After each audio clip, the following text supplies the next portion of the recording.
Olá, seja muito bem-vindo ao Panorama, um programa da TV Assembleia de Minas Gerais. Você sabia que as doenças cardiovasculares, como o infarto e o derrame, aumentam em até 30% nos meses mais frios do ano? E que por causa da Covid-19, o número de mortes por doenças do coração mais que dobrou no país? São esses os assuntos do Panorama de hoje, que começa agora.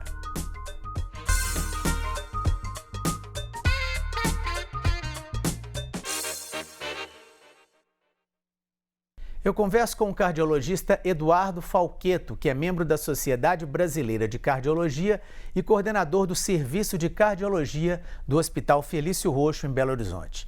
Eduardo, muitíssimo obrigado por nos atender. Eduardo, eu queria começar nossa conversa falando sobre o frio. Por que se aumentam o número de doenças cardiovasculares com as temperaturas mais baixas? Fernando, muito obrigado, eu agradeço o convite. De fato, isso é uma verdade conhecida por nós na cardiologia de longa data. Esse período do ano, a gente enfrenta um número maior de síndromes coronarianas agudas na população. E os mecanismos são vários os possíveis elencados para esse fato: alterações no funcionamento interno dos órgãos, taxas hormonais diferentes, e que é uma adaptação ao frio do corpo, e é só que essa adaptação ao frio ela expõe naqueles pacientes cardiopatas um maior risco que essas placas elas se instabilizem na coronária e gerem a trombose e a formação do coágulo dentro do vaso, interrompendo o fluxo sanguíneo, que é a fisiopatologia, a gênese desse evento coronariano. Então, infelizmente, se por um lado a nossa adaptação nos preserva no ambiente, por outro lado, no paciente que já traz uma doença cardíaca, essa adaptação ela tem um preço. O infarto e o derrame são duas das mais comuns das doenças, cardiovasculares. Quais os outros fatores de risco também para essas doenças, além dessa questão da temperatura que a gente colocou? Fernando, muito boa pergunta, porque a gente tem sempre que lembrar isso em toda consulta cardiológica. É fundamental que o médico sempre volte nesses fatores de risco. Hoje, a doença coronariana, a presença de placas nas coronárias é uma questão muito prevalente na população.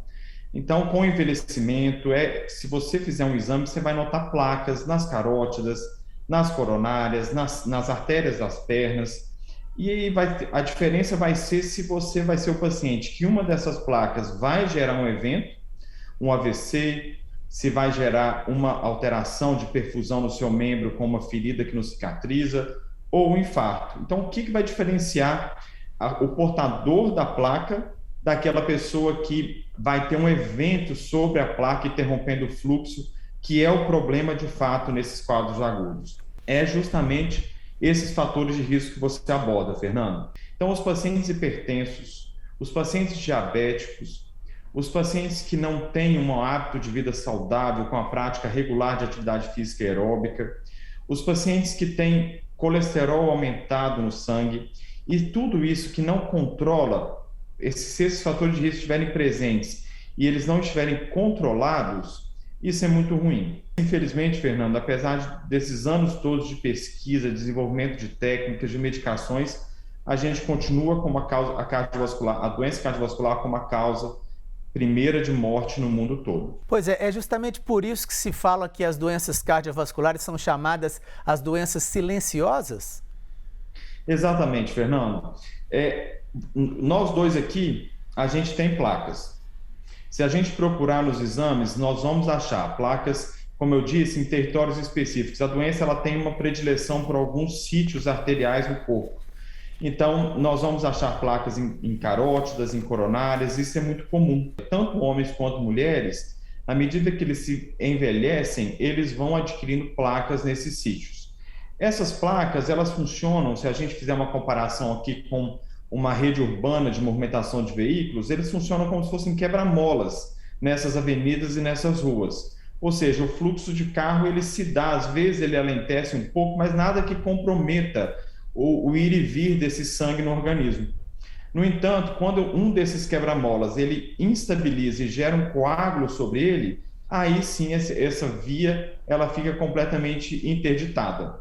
Nesse momento, não havendo uma via acessória eficaz, esse território que dependia desse sangue, ele passa a se manifestar. Antes ele era silencioso e agora ele virou uma área isquêmica cerebral com AVC, uma área isquêmica e necrótica, morta, infartada no miocárdio, um membro com uma ferida que não cicatriza, amputação de dedos em pés, enfim. Esse o processo pelo qual uma doença, que é a deposição de gordura formando placas nos vasos, passa de um estado silencioso, que a gente convive, nós, na maioria, muito bem com essa situação, para um estado crítico de evento, que é a principal causa de morte até hoje, infelizmente, Fernando.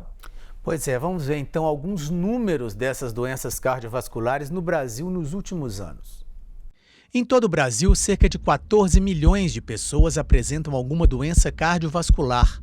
Em média, são 400 mil mortes por ano no país, cerca de 30% de todos os óbitos registrados. Durante a pandemia da Covid-19, calcula-se que cerca de 30 milhões de exames deixaram de ser feitos no país.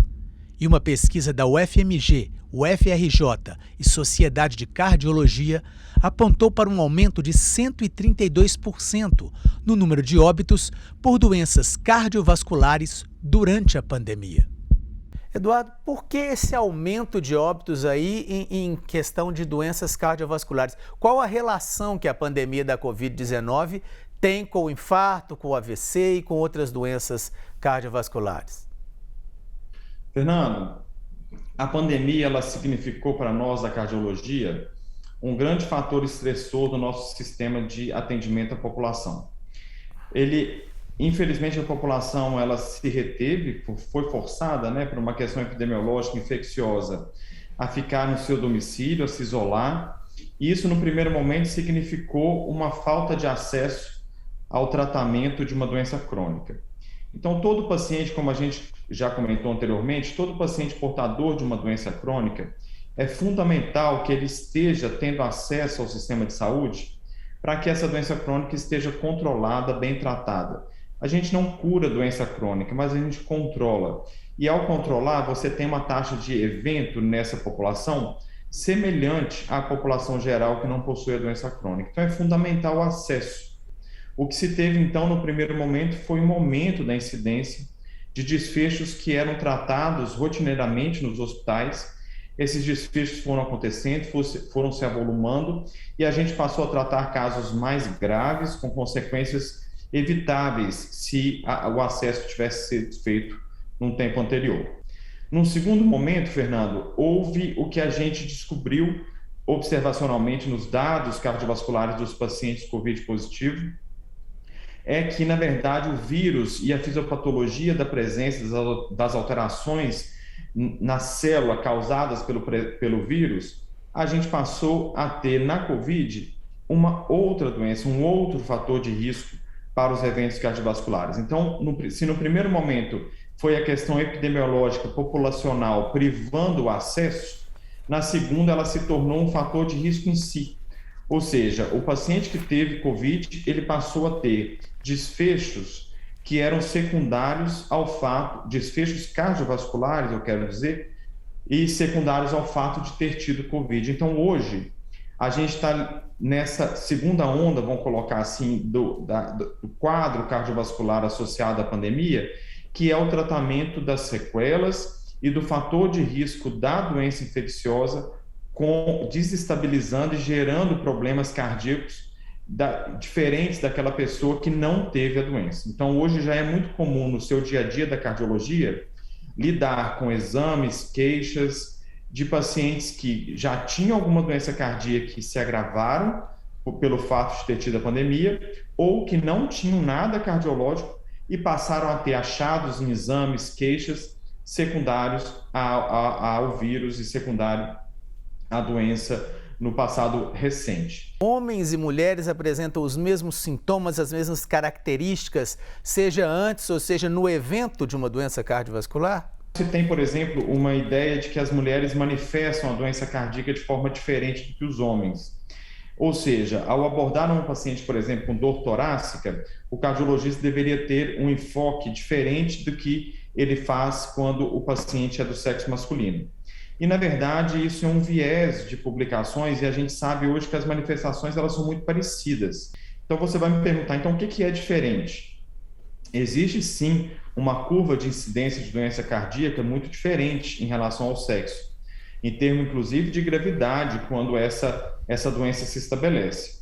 As mulheres, por uma questão hormonal, elas têm uma proteção ao evento cardíaco que se prolonga até a ocorrência da menopausa. Então, é comum que os eventos cardiovasculares elas aconteçam com um delta, com uma diferença aí por volta de 10 anos em relação aos homens. Então, o que eu espero de evento cardíaco no homem de 50, eu vou esperar mais ou menos nas mulheres por volta da década de 60, entre 60 e 70 anos. Então, esse delay, esse atraso, isso se explica do ponto de vista biológico por essas questões hormonais, principalmente, mas também por uma questão de exposição ao risco, que geralmente os homens também se expõem ao risco de forma mais frequente.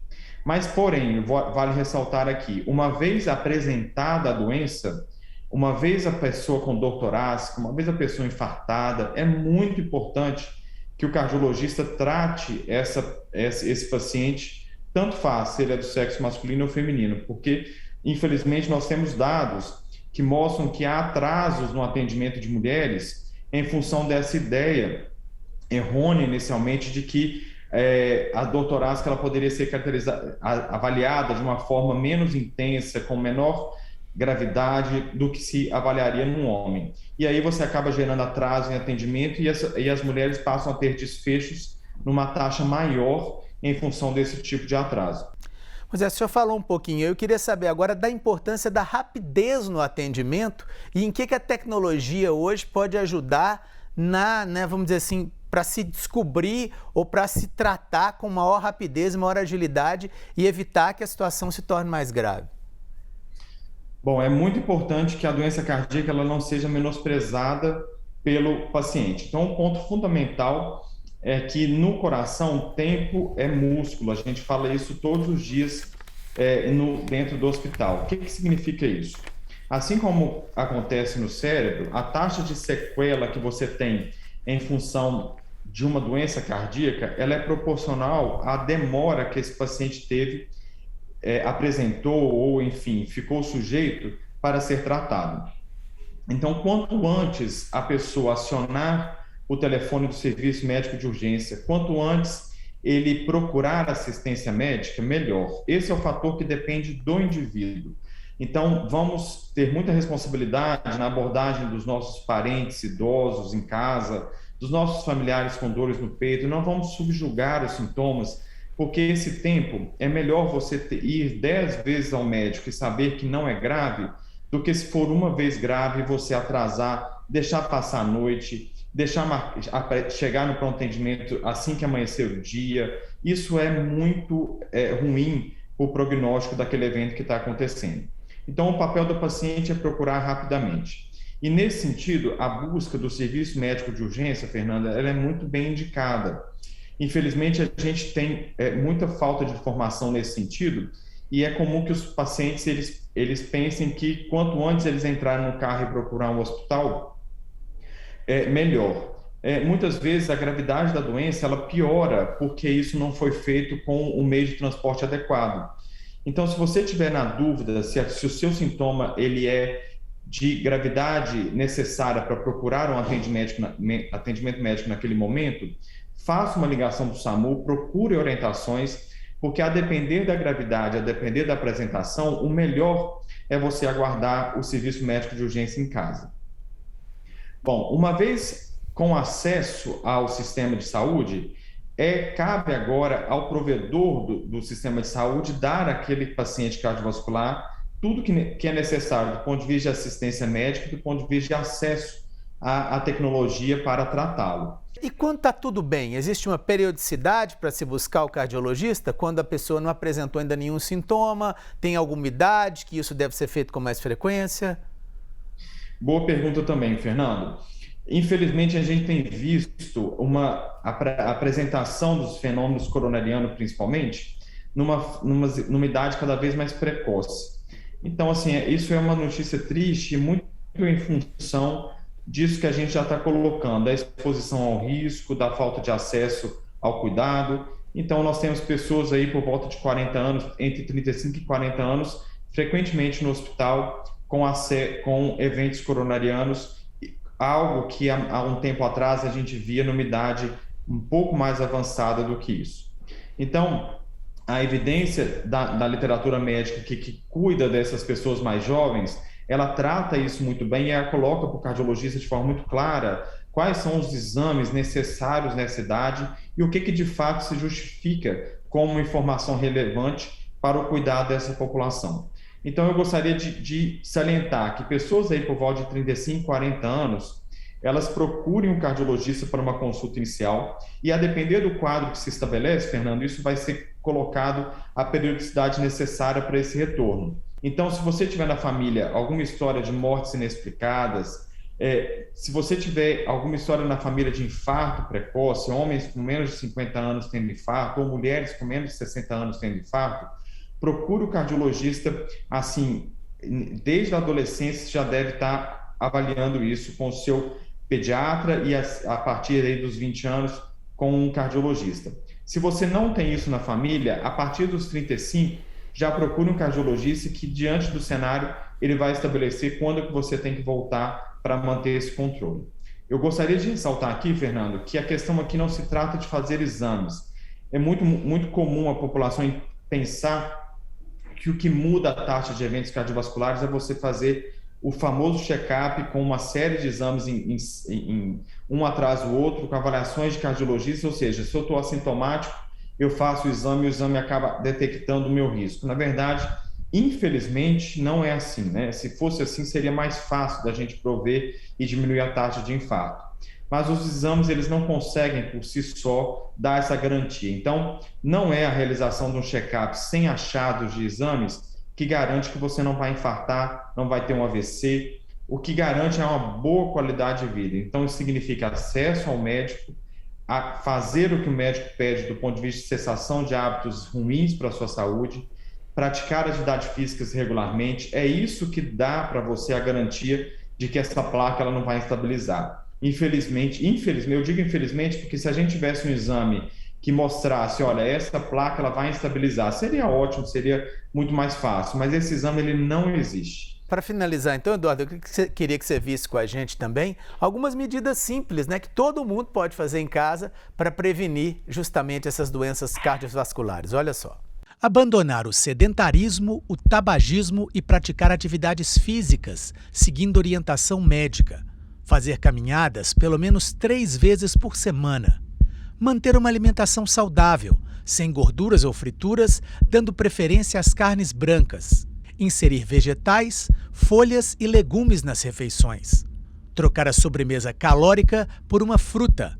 Evitar o consumo excessivo de açúcar, massas, pães e alimentos industrializados. E restringir a ingestão de bebidas alcoólicas. Bom, Eduardo, mais alguma coisa, mais alguma consideração final aí antes da gente terminar o nosso papo? Fernando, eu gostaria de agradecer a oportunidade. É fundamental que a gente sempre traga à população essas informações. Muitos dos nossos clientes na consulta, eles já falam, eu já sei, você vai falar aquela coisa que eu não posso comer, que é certa atividade física da caminhada.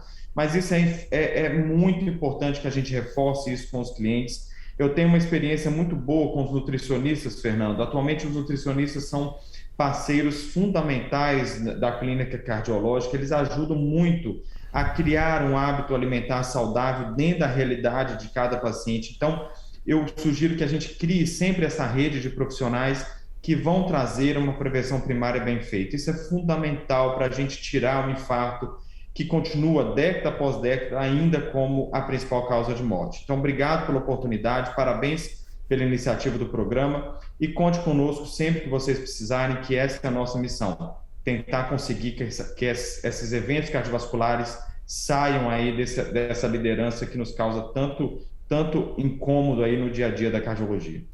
Muitíssimo obrigado a você, Eduardo. Obrigado também a quem nos acompanhou. Muito obrigado pela sua audiência e até o nosso próximo programa.